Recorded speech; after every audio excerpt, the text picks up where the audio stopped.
Queridos amigos, buenas noches. ¿Cómo les va? Nos reencontramos nuevamente aquí en este espacio denominado Sobre la Mesa, un espacio donde se hace reflexión, donde se hace análisis de los temas más importantes de Bolivia, del país. Tenemos en esta oportunidad que hablar en esta noche. Antes, permítame mostrarle la nueva escenografía que hemos preparado para todos ustedes, para que el programa también se renueve, para que usted nos pueda seguir todos los lunes. Vamos a estar a partir de este ciclo, lunes 9:30 de la noche y miércoles en el reprise a las 11 de la noche. Así que esos van a ser nuestros horarios a partir de este 2019, donde estaremos haciendo, como le digo, análisis y reflexión de los temas importantes del país. En esta oportunidad hemos determinado con producción del programa hablar de los 10 años del Estado plurinacional. ¿Cuál era el planteamiento antes de esos 10 años, antes de los 13 años específicamente del gobierno de don Evo Morales?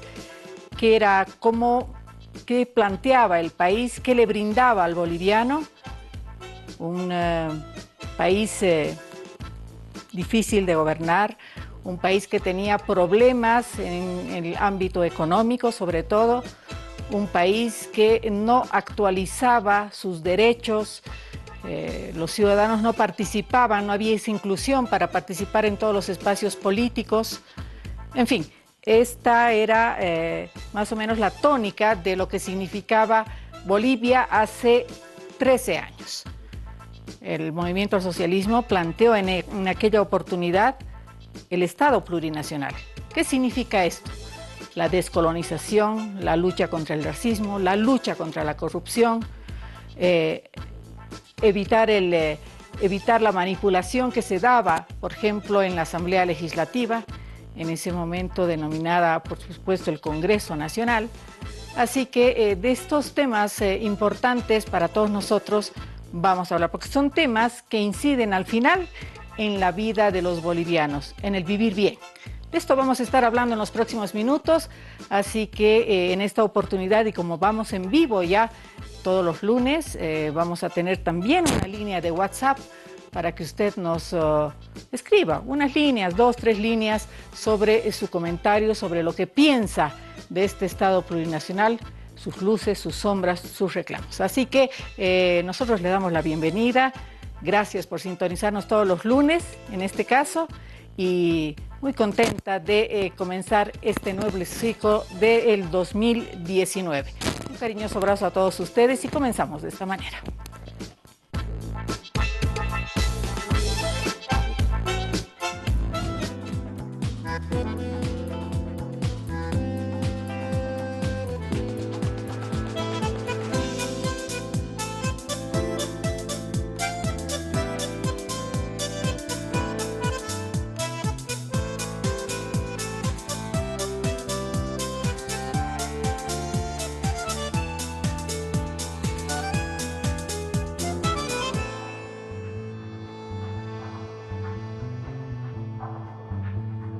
Así que les voy a presentar inmediatamente, pero antes quiero darles el número de WhatsApp, que es el 720-50-222.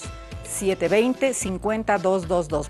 Es facilito, así que ya vaya tomando costumbre de comunicarse con nosotros, con el programa, con los invitados, a este número de WhatsApp, y nosotros vamos a estar leyendo los mensajes que nos vayan llegando aquí al programa. Pero vamos a comenzar y vamos a darles la bienvenida a nuestros invitados. Voy a presentar de izquierda a derecha. A ver, le voy a dar las buenas noches a Marcelo Montenegro. Gracias, Marcelo, por estar con nosotros en esta noche. Bienvenido al programa. Muchas gracias, estimada Lorena. Marcelo Arequipa también, que nos acompaña en la opinión, en el análisis del tema. Gracias, Lorena. Está con nosotros don Gonzalo Barrientos, diputado por UD. Y también Juan Carlos Pinto, que nos acompaña en el análisis de lo que vamos a tratar en esta noche. Antes, yo quiero mostrarles una nota que ha preparado el Departamento de Prensa como inicio del tema que vamos a tratar. A ver, en la evaluación, ¿qué se dice de los 10 años del Estado plurinacional? ¿Cuál es la percepción de los políticos, de las autoridades? ¿Cuál es la percepción de lo que ha estado sucediendo en estos últimos años en nuestro país? Veamos.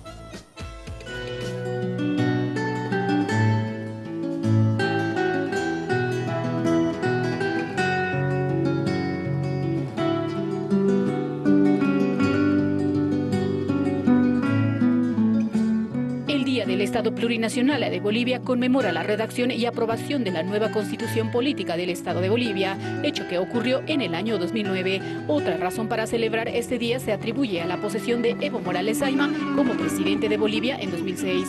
Este día representa la consolidación del nacimiento de la Revolución Democrática y Cultural de Bolivia, movimiento instaurado por el gobierno central. Se ha reconocido a las 33 naciones indígenas originarias campesinas en la Carta Magna.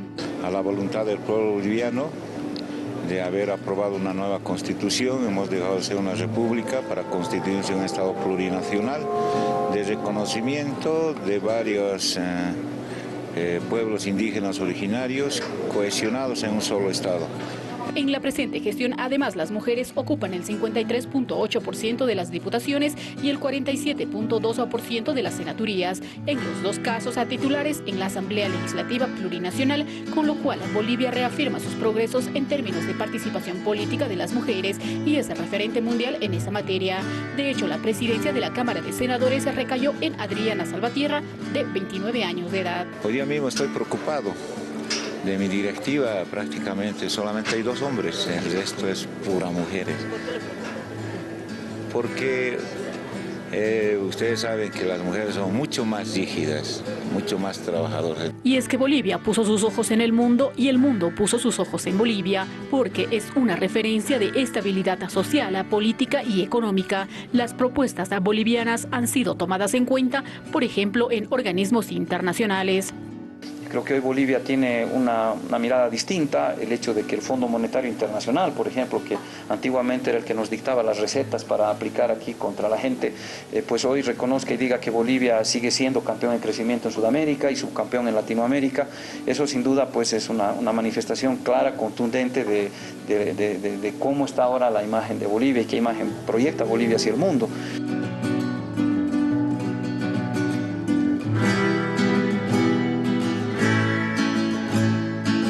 Creo que ya la comunidad internacional conoce todos los avances que tiene el país. Bolivia, ustedes recordarán que hace 15, 20 años siempre solía ubicarse en el penúltimo o el último lugar de desarrollo humano, de desarrollo económico a nivel de Latinoamérica, a nivel de Sudamérica. Hoy Bolivia es el primer país que crece en Sudamérica, hoy Bolivia es el primer país que tiene en crecimiento económico en Latinoamérica y creo que esta es una muestra de que estamos avanzando y de que tenemos un desarrollo importante.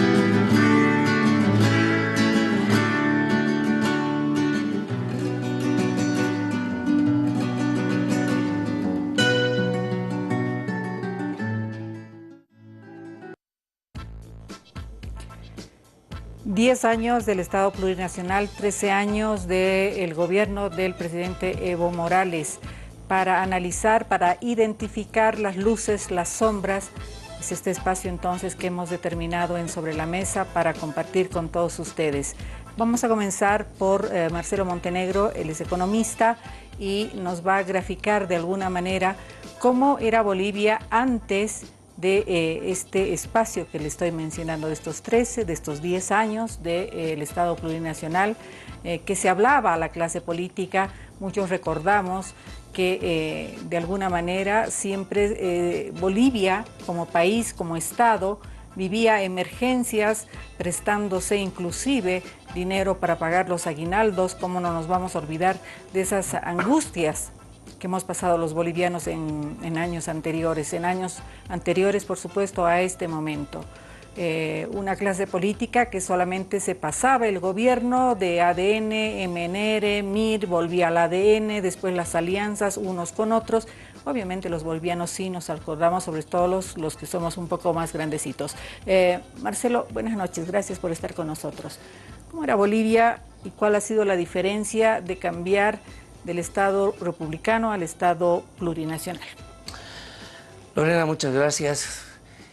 Hablar que anteriormente a este modelo del proceso de cambio, Bolivia tenía un modelo basado en el consenso de Washington, el Washington Consensus, que era un modelo que nos decía que a través de impulsar algún sector estratégico de la economía, iba a gotear ese desarrollo, ese progreso a los demás sectores. ¿Qué ocurrió en toda esa época de la capitalización? Ocurrió de que ese desarrollo no llegó. La gente no sentía el progreso, de ahí que viene el descontento en la guerra del agua, la guerra del gas, porque el modelo no daba los resultados de lo prometido, del verdadero desarrollo económico, de la mejora de la disminución de la pobreza. Es por eso que este modelo, el modelo del goteo, trickle down, así se denominaba en el ámbito académico, no llegó a dar sus resultados y el pueblo boliviano se daba cuenta perfectamente de que si seguía con ese mismo modelo, pues no había ningún viso de seguir mejorando. Entonces se vinieron luchas intestinas dentro de la economía, gobiernos transitorios, desde el gobierno del propio Hugo Banzer Suárez, pasando por Tuto Quiroga, luego Goni, que no llega a completar su gobierno, Carlos Mesa, Rodríguez Belcé, luchas intestinas que no le hicieron bien ni a la democracia ni a la economía. Entonces viene este gobierno que plantea retos y cambios, y la diferencia es sustancial, ahí se ven los resultados. Es el gobierno que en este proceso de 13 años reduce la pobreza en más de 23%. Pasamos de una pobreza del año 2006 de 38% a 17,1%, esos son los resultados. Salario mínimo en dólares, no vamos a hablar en bolivianos para que la gente nos entienda, de 55 dólares a 296 dólares. Significa que si se hubiera incrementado a 21% cada año, hubiéramos llegado de 55 dólares a 296. Un gobierno que aplica una política de demanda interna sin desmerecer también la demanda externa, o sea, dos motores de la economía que han funcionado, pero fundamentalmente el elemento central ha sido la redistribución de la riqueza. Gente que ha salido de la pobreza y ahora es clase media. Son los resultados que la gente los ha visto en estos años y que contrastan pues con el modelo fallido del trickle down, del Washington Consensus, que no funcionó y que se cayó, no se cayó inmediatamente, se cayó 5 años antes de la llegada del gobierno de Evo Morales. No se sostuvo porque los mismos gestores no creían en esas políticas. Ahora, se dice que cuando no hay soberanía económica, no hay soberanía política, Marcelito. Ese es uno de los pilares fundamentales a los que apostó el gobierno de Evo Morales. Bueno, cuando necesita aplicar políticas propias, diseñadas por uno mismo, tiene que tener independencia.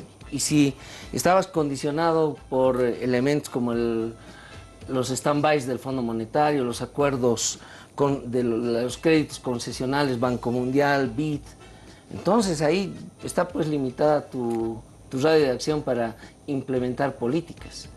Ha sido importante que tenga el Estado soberanía. A partir de la nacionalización, pues le da un amplio margen de autonomía económica para que un gobierno pueda aplicar políticas. Sin eso también es evidente que no se podía hacer ningún tipo de mejoras.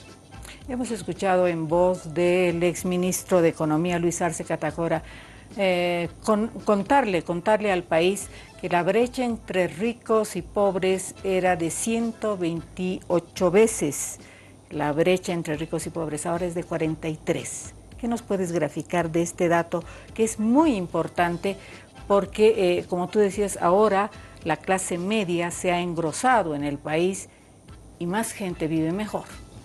Eso es cierto porque, como te decía, estratos pobres, muy pobres, extremadamente pobres, que eran más o menos, si uno se pone a pensar en la pobreza extrema en el área rural, era de más o menos 62,2% y al 2017 es 34,6%.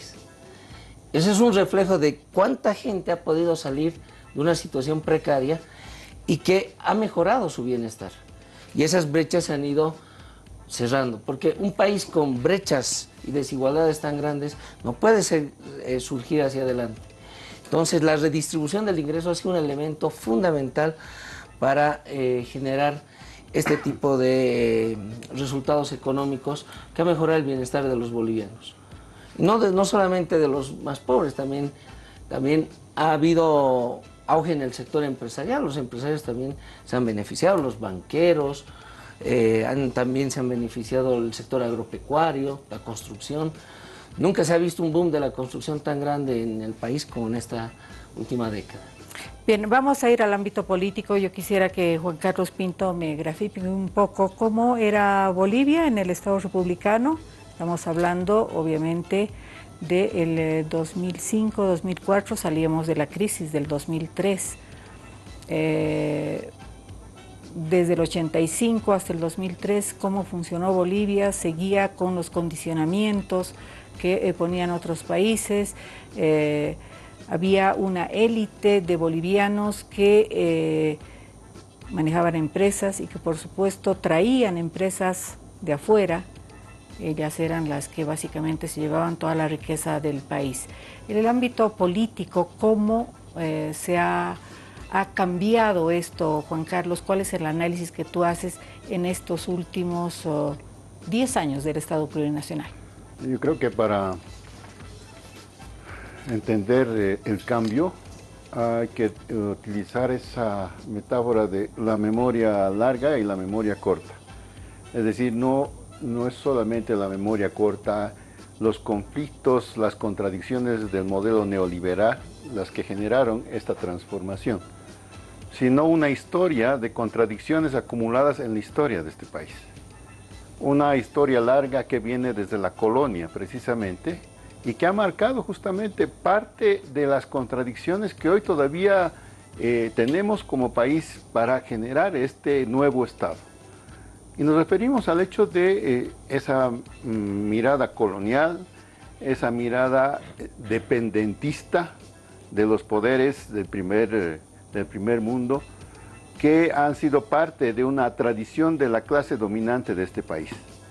Y en esa perspectiva el modelo neoliberal se acomodó muy adecuadamente a los intereses de esa minoría relacionadas con los intereses imperiales. Y en esa perspectiva es que tenemos que pensar el proceso de transformación.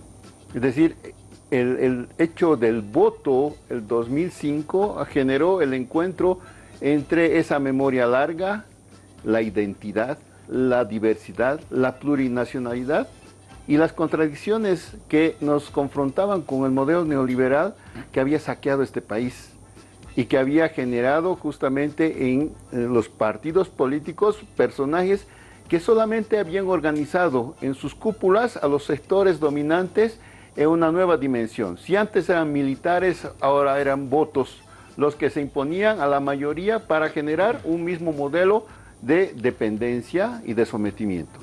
Entonces, creo que eso es importante para hablar de que no hubo solo un cambio de, digamos, un cambio de voto el 2005, sino un cambio de época, en el sentido de que la gente estaba apostando a una transformación de fondo del país. Y eso es lo que ha ocurrido en esta apuesta del proceso de cambio. Es decir, la mayoría por fin se identifica con alguien de la mayoría, porque toda nuestra historia anterior o fueron balas de los militares o fueron votos por los que supuestamente son los blancos preparados, ricos, que son los llamados a gobernar. Esa ha sido nuestra historia, desde el inicio de la República, quienes han fundado la República justamente. Es decir, un 2% de la población generó el país inicial, dejando fuera al 98% de los que vivían, de la diversidad que éramos desde el principio. Entonces hay una reivindicación estructural e histórica de esta nueva Bolivia que nos incluye a todos y que por fin la mayoría se visibiliza. Somos el país más indio de América. Si antes era una vergüenza, porque eso nos han hecho sentir, y dicen, lo indio, nos ha hecho atrasados, lo indio nos ha hecho menos, etc. Y el complejo de inferioridad nacional ha sido parte de las características de toda la época anterior. Y hoy podemos exaltar el orgullo de ser parte de una diversidad y que sea nuestra potencia. Lo nuevo no es haber tenido un presidente solamente de la mayoría, sino con una identidad que es parte de la diversidad que somos. Entonces yo creo que es bueno contrastar ambos momentos, no solamente en términos económicos, sino fundamentalmente en términos de identidad. ¿Qué se ha transformado en el país en este tiempo? Y asumir de que el reto sigue. O sea, los 10 años donde se ha institucionalizado una nueva forma de vernos a nosotros mismos, no son suficientes, pero son un avance importante para decir, este país ha marcado rumbos distintos en lo que quiere como futuro. A ver, recordemos y como dirían en un canal colega, tenemos las imágenes, recordemos lo que decía uno de los expresidentes allá por el año 86. Veamos. Es imperativo para mi gobierno informar al pueblo de una amarga evidencia que no se puede seguir disimulando. Estimados conciudadanos, la patria se nos está muriendo y es preciso no eludir ningún recurso para un tratamiento de emergencia que detenga el desenlace. La persuasiva elocuencia de las cifras precedentes nos revela que no podemos proponer al país medidas cosméticas para arreglar la situación actual. O tenemos el valor moral, con su secuela de sacrificios, para plantear de modo radical una nueva política, o sencillamente, con gran dolor para todos, Bolivia se nos muere. Vamos a preguntarle al diputado Gonzalo Barrientos. Diputado, usted se debe acordar de lo que decía Víctor Paz en aquel entonces, Bolivia se nos muere. Bueno, es una frase que permanentemente se la recuerda y nos parece que... Por lo trágica además, ¿no? Sí, una sí. tragedia para los bolivianos. bolivianos. Apenas nace la democracia y bueno, empieza a darse una serie de decisiones políticas. Nos parece que en lo responsable, como se ha manifestado, siempre hay que ir contrastando qué es lo que ha ocurrido antes y qué ocurre ahora. En los hechos podemos advertir que estos últimos 13 años ha habido un maquillaje, un discurso político en el cual supuestamente se nos está hablando de inclusión, supuestamente se nos está hablando de lograr que haya una mayor personalidad e identidad del Estado boliviano, cuando en los hechos advertimos que lo único que se ha hecho estos últimos 13 años, y esto es muy lamentable para la democracia, es que sistemáticamente se ha ido instalando un régimen dictatorial. Un régimen dictatorial que a lo largo de estos 13 años, y hoy podemos evidenciar un régimen que no respeta el voto. Y es sencillo, un mandatario que no respeta el voto del pueblo sencillamente se está convirtiendo en un dictador. Lamentablemente los principios fundamentales de la democracia no se los respeta, peor se los aplica. Ocurre que en varias oportunidades el pueblo es el que vota, desde la aprobación de la Constitución Política del Estado, que muchos aspectos solo están ahí escritos y solo tenemos los títulos, como el Estado autonómico. ¿Dónde está el Estado autonómico? No existe. ¿Dónde está que el soberano es la máxima instancia de decisión del Estado boliviano? Tampoco existe. Ahí tenemos un fallo del Tribunal Constitucional y tenemos un Tribunal Supremo Electoral que por la decisión del poder se han encargado de que el soberano no sea el que decida, sino decide un reducido grupo de poder. La justicia. Nos preguntemos en este momento, ¿hay justicia en nuestro país? Evidentemente la justicia estaba muy mal, pero hoy no hay justicia. Sí hay justicia para los poderosos, como el fallo del Tribunal Constitucional, o si hay justicia cuando le interesa al poder, pero no hay justicia para el pueblo. Y un pueblo que no tiene justicia está condenado a perder su democracia. Nos parece que Este es el tema que debía preocuparnos, este es el tema que en este momento hace reflexionar a todo el pueblo boliviano y nos hace ver de que se ha utilizado un discurso que en los hechos es falso, un discurso que en los hechos solamente es un maquillaje nada más, es una especie de anestesia nada más para el pueblo boliviano, porque por detrás lo que se ha hecho es instalar un régimen similar al de Maduro, que le está haciendo mucho daño al hermano pueblo de Venezuela y que va a empezar a hacernos mucho daño a todos los bolivianos. Por lo tanto, podemos tal vez resumir de que es una especie del cuento del tío, cuando nos dicen hay esto, hay el otro, etc. Pero por debajo nos están instalando un régimen dictatorial que obviamente nos puede traer consecuencias muy negativas para todo el pueblo boliviano.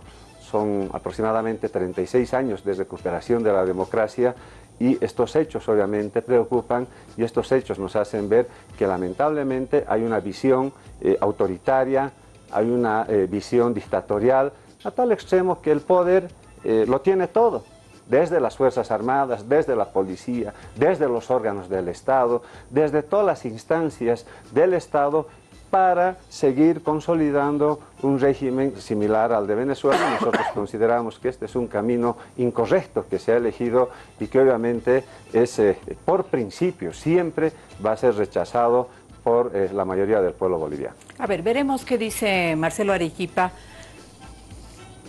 Se nota que el país ha cambiado. Esta Bolivia que tenemos ahora, esta Bolivia de hace 13 años, es una Bolivia distinta. Se nota hasta en las calles, es decir, el consumo de la gente, se nota que la gente ya accede a otro tipo de servicios, tiene una vida distinta. Alguien decía aquí la cantidad de construcciones que hay en las diferentes capitales. Marcelito, ¿cómo evalúas tú este Estado plurinacional y si realmente ha cumplido los objetivos que se trazó en un inicio cuando se planteaba la descolonización, la lucha contra el racismo, tener una plurinacionalidad, es decir, incluir a todos los bolivianos en los planes de los bolivianos? Sí, a ver, los procesos históricos en realidad yo creo que tienen que ser medidos y evaluados, pero en la medida en la que uno va encontrando matices y va encontrando diferencias, ¿no? Yo no soy muy amigo de agarrar las cosas y evaluarlas a partir de o es blanco o es negro, no, sino más bien un poco evaluándolas quizá un poco como lo que decía Juan Carlos hace rato de las memorias más largas y las memorias más cortas, y luego a mí cómo realmente me encuentra, así como realmente yo me encuentro con el Estado plurinacional, ¿no? Yo creo que ciertamente ha habido un momento en el cual ha habido un choque o un encuentro de contradicciones internas, pero yo creo que son contradicciones internas sociales muy importantes en esta sociedad, en este país, ¿no? De ese choque y de ese encuentro, casi como que hemos vivido una segunda independencia nosotros en términos simbólicos, quiero decir, ¿no? ¿Qué es lo que ha ocurrido producto de eso en adelante? Producto de eso, creo que lo que ha ocurrido es justamente aquello que uno podría determinarlo, graficarlo en la siguiente forma. ¿Qué es lo que interesa realmente para construir desarrollo o postergación en un país? ¿La economía o la política? Creo que es la política en realidad. Si parto de ese sesgo, quizá contrastando con lo que decía Marcelo Montenegro hace rato, creo que más bien lo que va a determinar el curso de la acción de lo que pueda hacer un país, en términos de lo que puede ser su progreso o su postergación, es la economía. Y ahí a mí me llama mucho la atención de cómo hasta el día de hoy se ha movido o se ha capitaneado o se ha llevado adelante el modelo económico, ¿no? Veíamos el video de Víctor Paz que nos mostraba claramente una situación de emergencia, ¿no? La palabra mágica ahí creo que no es tanto Bolivia se nos muere, sino es la emergencia que vive un país, ¿no? Frente a eso, lo que vivimos después del 2009 en adelante no es pues una situación de emergencia en términos económicos. Ahora bien, si no vives en una situación de emergencia, pero ¿qué es lo que haces tú en términos políticos para asegurar un desarrollo en tu país, ¿no? Creo que mucho depende de lo que es la voluntad política de la clase gobernante de ese momento. Y ahí a mí lo que me llama mucho la atención es, entre las sumas y las restas, ciertamente el ascenso social de más o menos 3 millones de personas que entran a la clase media, es algo que probablemente, digamos, sí se lo puede contar como algo positivo. El hecho de que en los primeros años de gobierno se le haya dado un empuje importante a el tema de lo social en este país, estoy hablando de los bonos, estoy hablando de la atención que hay exactamente a sectores vulnerables de este país, me parece que también es algo que es destacable, que es importante. Pero no hay que hacer tampoco, digamos, solamente apología de eso. Me parece que si uno contrasta esas medidas que son ciertamente muy importantes con si es que han habido, si es que hay hasta el día de hoy avances y fortalecimiento institucional formal, que es lo que creo que llama la atención un poco el diputado Barrientos, del tema de qué es lo que construyes tú como institucionalidad formal en tu país. Si hay bases mínimas institucionales que no se pueden mover. Y creo que ahí estamos fallando, es decir, ahí creo que hay una debilidad importante sobre la cual deberíamos trabajar y yo lo denomino como el 2009 inicia este país como el Estado Plurinacional versión 1.0. A partir de este año, que es los 10 años de este Estado Plurinacional, me parece a mí que deberíamos dar un salto cualitativo importante en la medida de construir institucionalidad formal para tener un Estado Plurinacional versión 2.0. Que para mí, en realidad, la preocupación más importante es construir una base mínima institucional formal. Sin eso, yo creo que todos los logros que probablemente en lo social y en lo económico de alguna forma están garantizados, no van a poder tener, digamos, creo yo, futuro inmediato, ¿no? Ya no se concibe un país, una Bolivia sin bonos, por ejemplo. Sí. Eso no podría ser posible. No, en un país como el nuestro, donde no puedes diferenciar claramente, es la pregunta siempre es, ¿puedes diferenciar en Bolivia los problemas sociales de los problemas económicos? No es fácil diferenciarlos. Si fuera tan sencillo, entonces estaríamos hablando de otra realidad. Entonces, como no hay forma de diferenciarlos, porque claramente están interconectadas estas dos cosas, los problemas sociales con los problemas económicos, no puedes concebir un país fuera de eso. Luego lo que tienes que hacer, pero es administrarlo de la mejor forma, es decir, de la forma más eficientemente posible. Y ahí creo que realmente un reto, por eso importante, es construir de una vez una base institucional formal mínima que nos pueda asegurar que lo que estás haciendo va a tener estabilidad en el tiempo y de que aquello que tiene que ver con, de alguna forma, ese logro hacia afuera de hoy día nos vemos como bolivianos y hoy día decimos de alguna forma con cierto orgullo de que, bueno, lo que estamos haciendo o lo que se está haciendo en este país tiene algún arraigo, digamos, que es más o menos positivo, va a poder tener, digamos, estabilidad en el tiempo y no va a ser una cosa coyuntural solamente de alguien que llegó y luego el siguiente que viene pues va a borrar eso, ¿no? Se cuestiona el desarrollo, Marcelito, se escucha en algunas esferas decir, pero esto no es desarrollo, esto es simplemente crecimiento.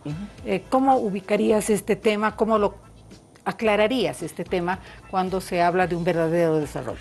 Yo creo que no es solamente crecimiento, porque si fuera solamente crecimiento, no estaríamos, creo yo, un poco pasando ya el nivel en el cual han terminado los precios altos de las materias primas y estaríamos hoy día realmente en números rojos probablemente y casi con la inflación que tiene hoy día Venezuela. No tenemos hoy día nuestra inflación es del 1.51, me parece. No estamos, pero ni cerca de lo que está ocurriendo, digamos, en otros contextos. A eso me refiero con la voluntad política es bien importante en este caso.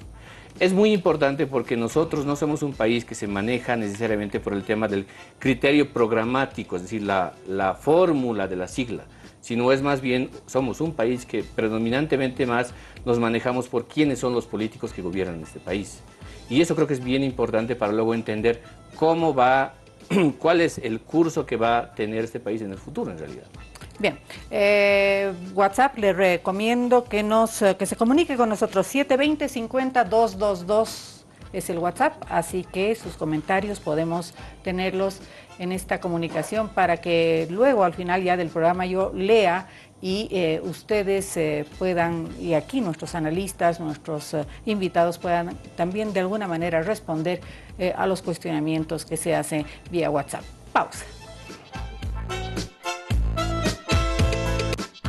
Muy bien, le decía yo, usted puede comunicarse al WhatsApp al 720-50-222, es el número al que usted puede hacer algún comentario, o puede hacer algún cuestionamiento, alguna pregunta.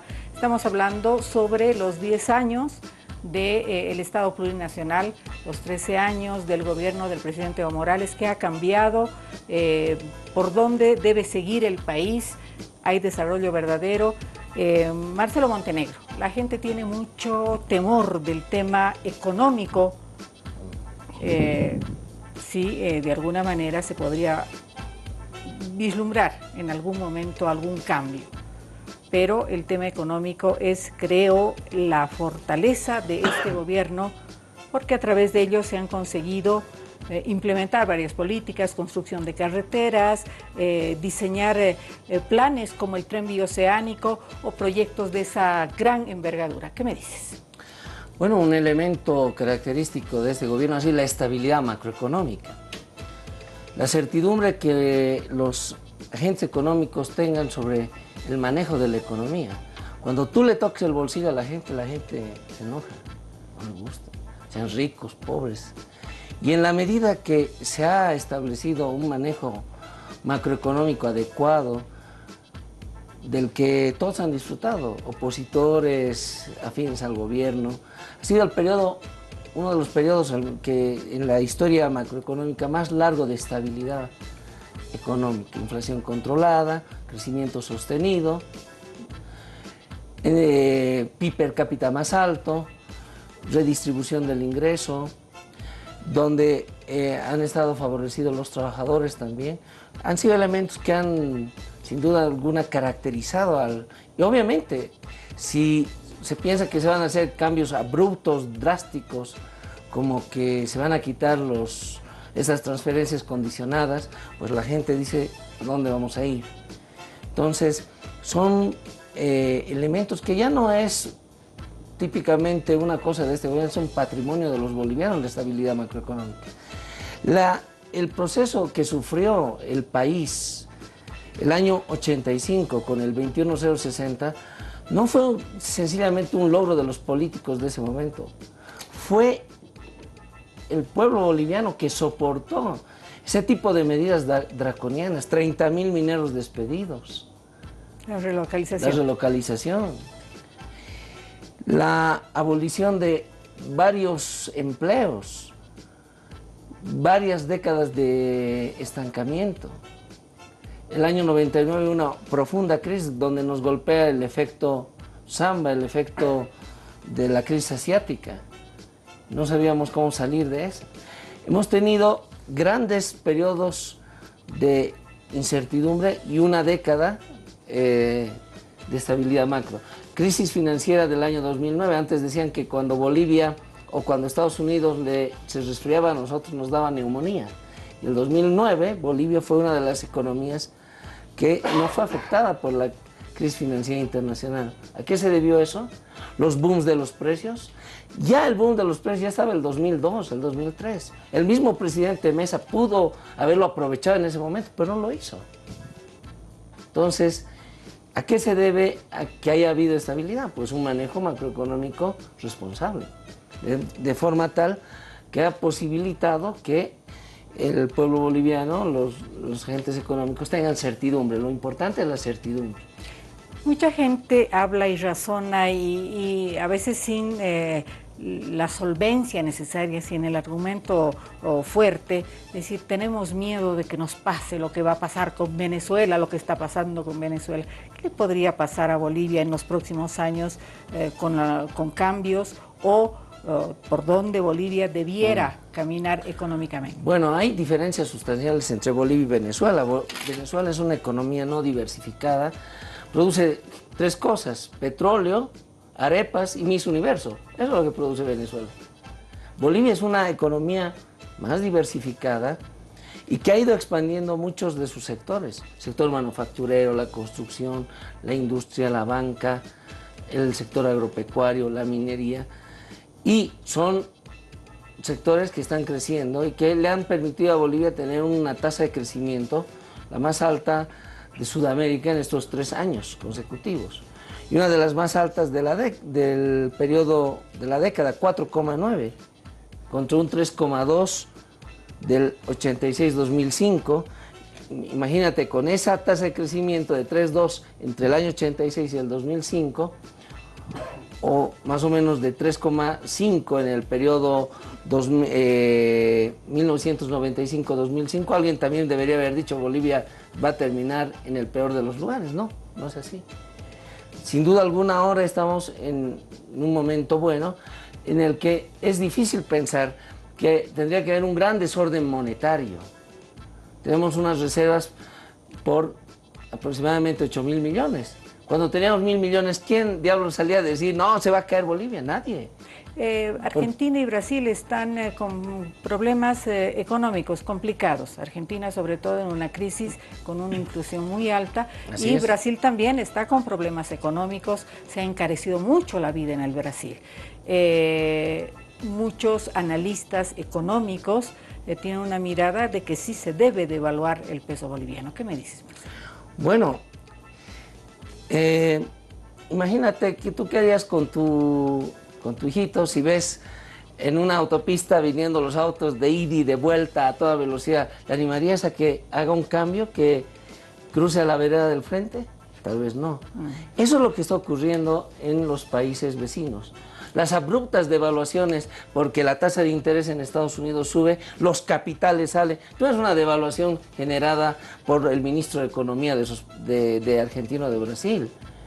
Son los capitales que salen como toros rabiosos y enloquecidos, como caballos de ruedo, salen despavoridos y se van hacia el norte a buscar otro rendimiento. Y la moneda se devalúa. Y las autoridades tratan de estabilizar más bien. En cambio, aquí tenemos un régimen que por lo menos da una estabilidad, una certidumbre de algo. Yo no veo necesario que tengamos que hacer devaluaciones abruptas, porque la devaluación supuestamente nos vuelve más competitivos. Bolivia, desde el año 85 hasta el año 2005, devaluó por 20 años. Deberíamos ser los campeones de la competitividad y no lo somos, no lo fuimos. Así es. A ver, a Juan Carlos Pinto, Juan Carlos en lo político y un poco en reacción a lo que ha dicho el diputado Gonzalo Barrientos. Bueno, varias. Yo creo que debería haber un principio de honestidad en democracia para reconocer lo que se ha hecho, porque es la vara con la que vamos a partir hacia adelante con las propuestas. Es decir, este país ha cambiado, los datos macroeconómicos, la situación de la gente lo dice. Ahora bien, ese es el punto de partida de la nueva época, de la nueva propuesta que hay que afrontar a lo largo de este año. No es suficiente negar, no se pueden negar los logros, más bien empezar a decir, ¿existe una propuesta alternativa que pueda mejorar todavía más la situación de vida de los bolivianos? Quizás sea parte de la discusión. Y esto está en juego, o pone en juego el hecho de decir, existe un proyecto alternativo de la oposición respecto a lo que se ha hecho en estos 13 años, y en este caso de 10 años de institucionalidad. Porque lo que se ha transformado, y lo decía acá, es el tema de la forma de organizar el Estado y de relación del Estado con el conjunto de la población. Pero además arrastrando una herencia que todavía nos pesa. La herencia republicana y neoliberal todavía está presente. Muchas de las formas organizativas del Estado siguen siendo neoliberales, en competencia, en choque con la plurinacionalidad. Es decir, un teórico decía, el Estado, el proceso de transición quizás es el de mayor intensidad de lucha ideológica. Y hoy estamos en esa lucha ideológica no solamente contra quienes pretenden interpelar directamente al modelo, sino dentro del mismo modelo, dentro de la gente que estamos construyendo, hay miradas distintas de cómo seguir adelante. Y el debate sobre el mismo desarrollo. Es decir, ¿qué es el desarrollo en definitiva? ¿Lo que permite que la gente tenga mayores ingresos? ¿O también estamos hablando de un proyecto que va más allá del propio capitalismo? Y que permite no solo la inclusión, sino el protagonismo de la gente, el protagonismo de la ciudadanía. Entonces estamos incluso hablando de una democracia con rasgos de interculturalidad, como se ha definido, que supera la democracia formal. no es el tema de que nos van a medir, como siempre se hizo en el pasado, cuán democráticos somos si vamos a votar cada 5 años. El tema es cuán democráticos somos para haber cambiado la situación de la mayoría de la gente que antes vivía en la miseria y que hoy tiene mejores y mayores posibilidades. Esa es la democracia, en realidad. Entonces, ese es el parámetro sobre el cual se debería juzgar. Y por eso decía en la anterior intervención, lo que estamos viviendo es un cambio de época, no solamente un cambio de gobierno. Y en esa perspectiva, juzgar el hecho de que exista, digamos, la posibilidad de una nueva reelección. ¿Cuál es el parámetro para medir eso? ¿Cuál es el parámetro para juzgar eso? Si hemos tenido 20 años de neoliberalismo, por ejemplo, en el que 3 partidos se han rotado, en un tiempo eran presidentes y al siguiente eran ministros, y lo han hecho. Y han dominado. Y nos hemos sometido a esa lógica neoliberal y a la lógica republicana del pasado, en el que una élite ha gobernado gran parte de la vida republicana de este país. Pero claro, ahora, cuando precisamente se están transformando los protagonismos, hay una interpelación democrática, entre comillas. Y me suena mucho justamente al paquete que tiene Estados Unidos en los países árabes. Ahí en los países árabes, los árabes son autoritarios y por tanto hay que imponerles democracia. Democracia a punta de bombardeos y balas. Esa es un poco la idea de digamos, el patrón mayor. Y lo reproducimos muchas veces a nivel local, en esa perspectiva de decir, democracia es lo que yo digo, lo que el grupo dominante ha hecho prevalecer. Y lo que el imperio nos dice que debe ser como la receta única. Ese es el punto de discusión central. Hay muchos temas en discusión y a veces es una discusión muy silenciosa. Es decir, hay un protagonismo real, hay datos que nos están hablando del cambio y hay que aceptar como punto de partida que este país ha cambiado. Cuando el vicepresidente dice hay que mirar con ojos de otra democracia, de una democracia distinta, ¿a qué se refiere específicamente? Solamente a esta mirada de democracia intercultural. La Constitución dice, tenemos 3 democracias, democracia participativa, democracia comunitaria, democracia representativa. No tenemos una sola forma de convivencia en este país. Por fin hemos aceptado que hay formas distintas en las que este país ha tomado decisiones y que hemos vivido muchas veces camuflando. Es como decir, en el pasado inmediato se decía, las comunidades toman las decisiones sobre el voto en asamblea y después van a votar cada uno. Pero la decisión ha sido colectiva primero. Y entonces para algunos era una falsa democracia, porque estaba ahí poniéndose el voto colectivo sobre el derecho individual. Y el tema es que no han terminado de entender este país, en el que conviven la individualidad y la comunidad. Las 2 dimensiones son parte de nuestra identidad, de nuestra propia forma de ser. Entonces basta de intentar copiar cuán parecidos somos al modelo del primer mundo. ¿Cuál es el parámetro? El parámetro es la democracia formal que los norteamericanos han estipulado que es la única que genera justamente, entre comillas, libertad.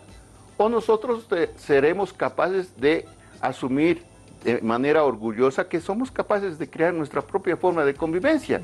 Y eso tiene que pasar a través de la democracia intercultural, porque somos distintos.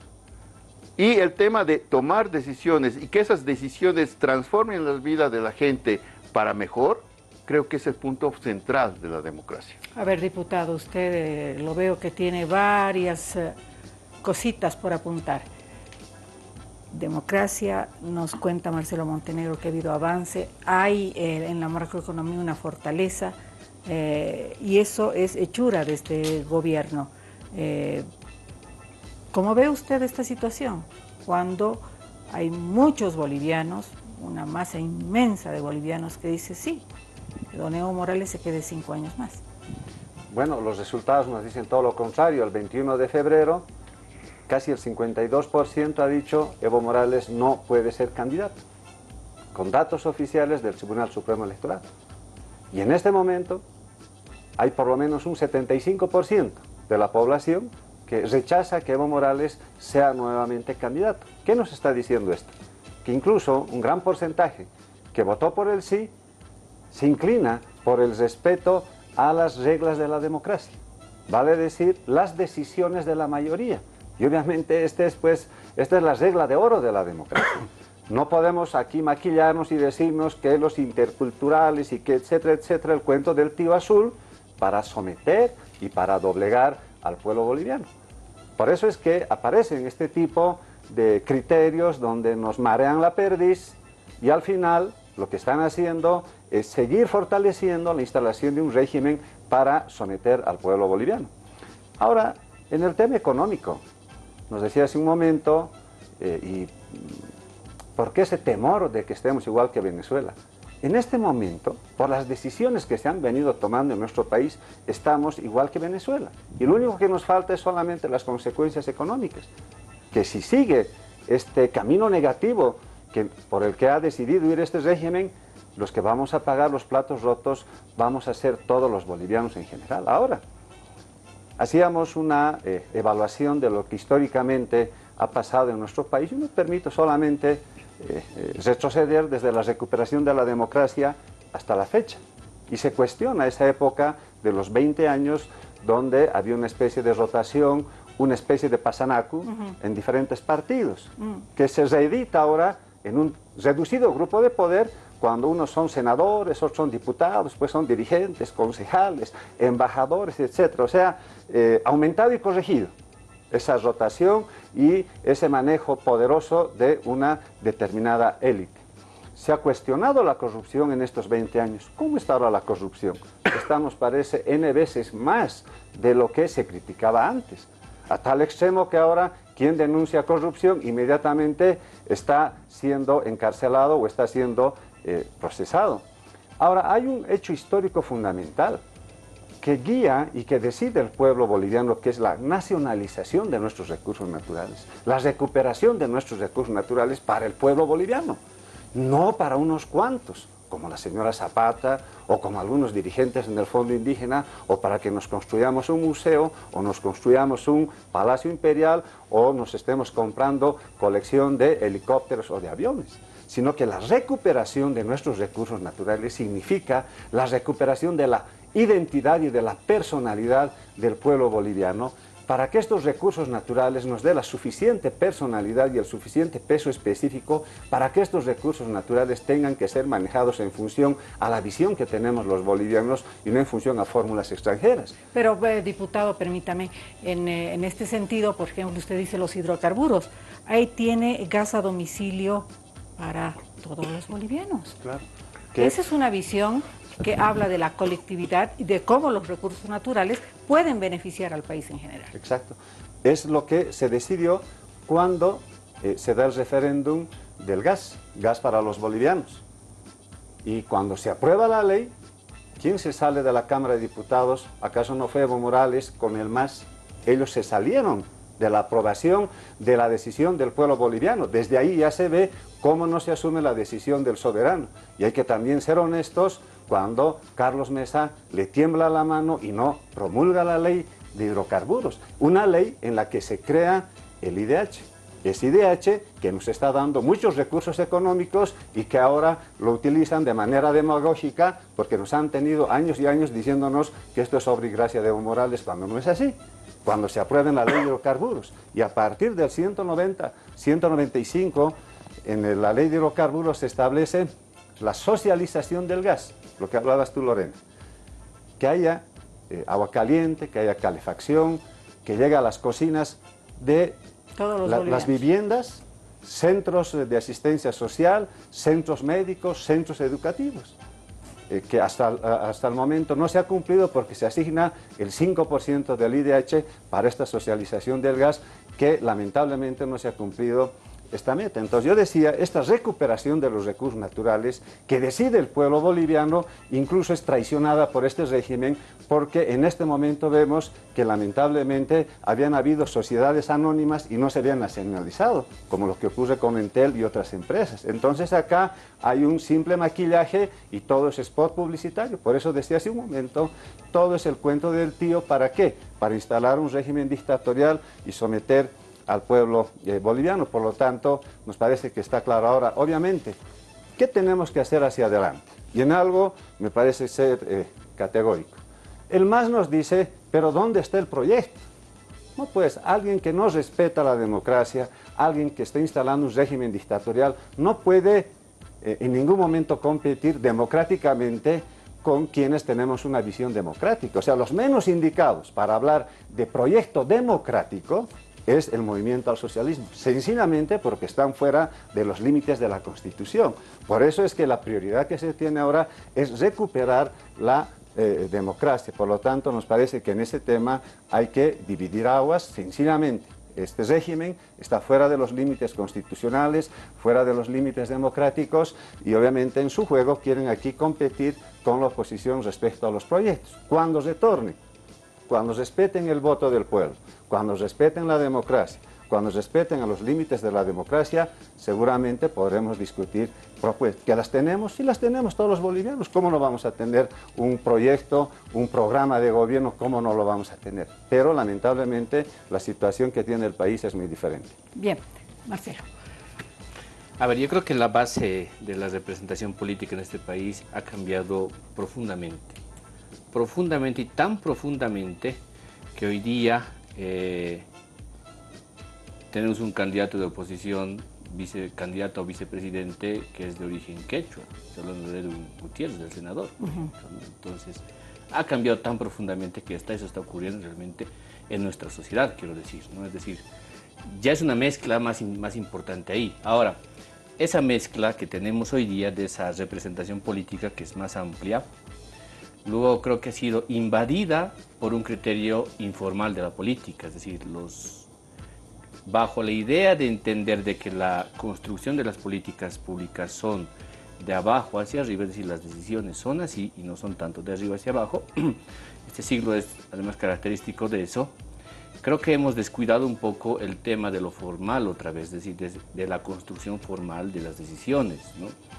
Y creo que muchos nos hemos entregado más bien a dedicarnos a ampliar la base de la representación política, a dar probablemente mayor protagonismo, digamos, a sectores distintos en la población, pero si eso no está acompañado por un criterio reflexivo que tiene que ver con construir un diseño institucional formal, es decir, reglas de juego otra vez con ese tema, creo que estamos frente a las contradicciones que estamos hoy día y que yo no estoy tan de acuerdo con ese tema de si se reduce solamente o a democracia y dictadura. No creo que sea solamente eso, sino que creo que es más bien un desafío para el futuro en realidad de cómo vamos a encarar ahora las representaciones, es decir, la base y el ensanchamiento de la representación política en este país, ¿no? Muchos de los problemas que creo que aquí me van a dar la razón, muchos de los proyectos, de los planes que tiene el país como democracia, como partidos políticos, como representación, tiene que ver con la norma. La norma es realmente la espada de Damocles encima de nosotros, porque muchas veces no se puede hacer ni construir muchas cosas porque la norma lo impide. Entonces, en esa adecuación que tenemos que tener de las normas a este momento, a esta nueva constitución política del Estado, es que se pierde mucho tiempo, Marcelo. Un proceso nunca es perfecto, Marcelito. No, por eso yo decía, creo que en los matices es donde realmente podemos encontrar cosas que tienen que ver justamente con propuestas, es el futuro en realidad, ¿no?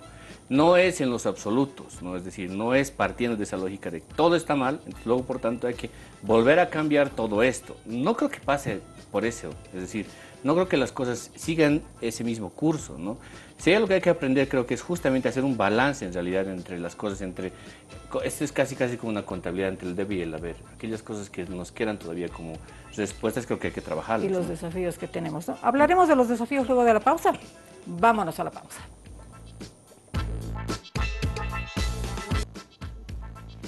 Muy bien, tengo algunos WhatsApps que nos han mandado algunos televidentes, no puedo leerlos todos, pero voy a leer unos cuantos porque muchos de ellos ya se han respondido. Dice: mi nombre es Estefanía Calle, mi consulta es ¿cuál es la propuesta de la oposición para llevar adelante la estabilidad económica que se ha vivido en estos últimos 10 años? También dice: buenas noches, felicitarles por su programa. Quisiera saber qué opinan los panelistas de que algunos partidos de la oposición pretenden volver a la República. Es otro de los comentarios. Otro WhatsApp dice: de Provincia Subyungas, cuando veo a Samuel Doria Medina me da pena volver a su actuar en lo pasado, como ahora sigue hablando de Bolivia y como otros de ayer seríamos ciegos. Creer cuando habla de dictador al gobierno de hoy, este es una conquista social, prevalecerá para muchos años. Soy Remigio Maldonado Ichuta, agricultor de la comunidad de Villazón, de la 4ª sección Palos Blancos. Un saludo, Palos Blancos, los queremos muchísimo. Y bueno, conclusiones, desafío. Marcelito, tienen 1 minuto para contestar. Okay, Lorena, a ver, un desafío importante para la economía es aumentar la productividad. ¿Qué es la productividad? La capacidad de producir por hora. Para ello, no solamente el Estado, sino también el sector privado. Muchos tenemos la imagen que el Estado tiene que hacerlo todo, también los privados tienen que subirse al carro, generar elementos para mejorar la productividad, ser más eficientes, y ahí sí hay un reto importante, la calidad educativa. Es un elemento que debe fusionarse con este desafío de mantener la productividad, porque solo con estabilidad también no se puede pretender seguir avanzando mucho más. Educación y productividad. Juan Carlos Pinto, desafío. 2 fundamentales. Yo creo que es profundizar el protagonismo de las organizaciones sociales que constitucionalmente están llamadas a ser el motor fundamental de la transformación. El Estado en este momento está cumpliendo esta función, pero es ese pueblo organizado el que debe profundizar con sus iniciativas el rumbo que va a seguir. Pero el segundo reto importante es que la oposición sea capaz de entender que este país ha cambiado y que no es posible un retorno al pasado, que tienen que renovar su mirada sobre este país para proponer un país que basados en la interculturalidad que tenemos, nos proponga un horizonte mayor. Diputado Barrientos, desafío. El desafío no es retornar al pasado, tampoco aceptar que se destruya la democracia, que nos quiten la justicia, que no se mejore la salud, que se sigan despilfarrando nuestros recursos económicos, que se siga profundizando la corrupción, y nos parece que ahora debemos ir por un verdadero cambio. Hay que ver hacia adelante, hay que estar en los nuevos tiempos. Tanto los anteriores como estos casi ya 13 años de este régimen son el pasado. Tenemos que ver adelante y eso sí hay que cambiar, pero fundamental, primero siempre recuperando la democracia. Marcelito, para terminar. Sí, 2 cosas muy puntuales. La primera es, hay que hacer algo con el tema de la normalización de la violencia social en este país. Estoy hablando a distintas escalas, ¿no? Contra la mujer, contra los niños y contra la misma sociedad, ¿no? Esa es la primera cosa que tiene que ver con el tema de la justicia. Y la otra que creo que tiene que ver con un país con una cultura política fuerte, también tiene que ver con un país donde el nivel de discriminación social, es decir, la variable más fuerte no es la preferencia política. Hay que fortalecer más bien, creo, esos ámbitos y no hay que discriminar por la preferencia política que alguien manifieste. Bueno, se ha estado dando en estos últimos tiempos, hemos visto este tipo de discriminación. Es complicado porque se está analizando un tiempo muy largo y un tiempo donde han habido demasiados cambios. En todo caso, creo que Bolivia va por el camino que debe ir y seguramente dará mucho más de lo que puede dar como país con la construcción de sus ciudadanos. Esa es su mayor riqueza. Un cariñoso abrazo. Nos vemos el próximo lunes. Permiso.